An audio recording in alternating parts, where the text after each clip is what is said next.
ಆಕೆಯನ್ನು ಬಾಯಿಯಿಂದ ಪರಿಪರಿಯಿಂದ ಬೈದು ಸುಳ್ಳಿನ ಸಭೆಯಲ್ಲಿ ಅವಮಾನ ಕೇಳಿಲ್ವೇ? ಸಹಜವಾಗಿ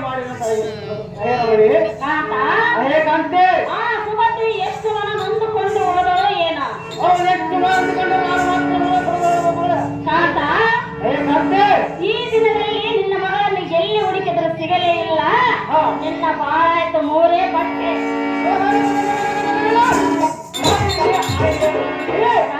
ನಮ್ಮ ಪುತ್ರಿಯಲ್ಲಿ ಹೋಗಿರುವ ಈಗ ಲಗ್ನಕ್ಕೆ ವಿಘ್ನ ಆಯ್ತೆಂಬ ಚಿಂತೆಯನ್ನು ಮಾಡಬೇಡ.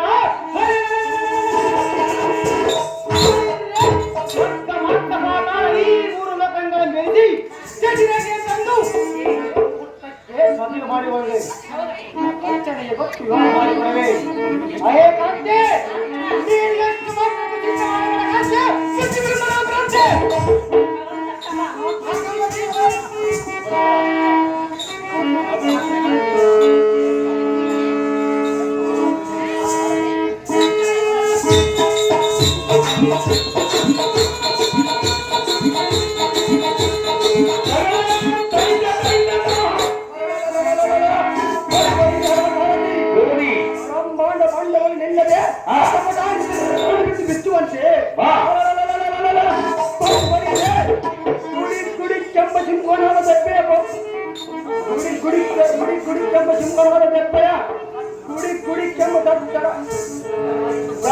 ಎಂದು ಪಡೆಯ ನಡುವಂತೆ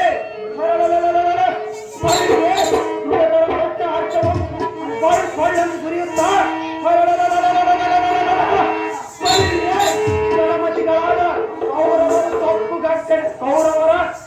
ಕೌರವರನ್ನು ಅವರ ಗರ್ವವು ಮುರಿದು ಅವರ ಹೆಂಡರು ಮಕ್ಕಳು ಗೋಳಾಡಿ ಇನ್ನೊಂದು ಸಾರಿ ದ್ವಾರಕಪುರದ ದಾರಿಯಲ್ಲಿ ತಿರುಗಿ ಮಾಡಿದಿದ್ದರೆ ಎಂದಿಗೆ ಗಡಪ್ಪದು ನಮ್ಮ ನಾಮವ್ಯರ್ಥಕ್ಕೆ ನೋಡಲೇ ಸಾವತಿ ನೋಡನ್ನೇ ಮಾಡ ಇನ್ನೆಷ್ಟು ದಾರಿ ಮುಗುದಿ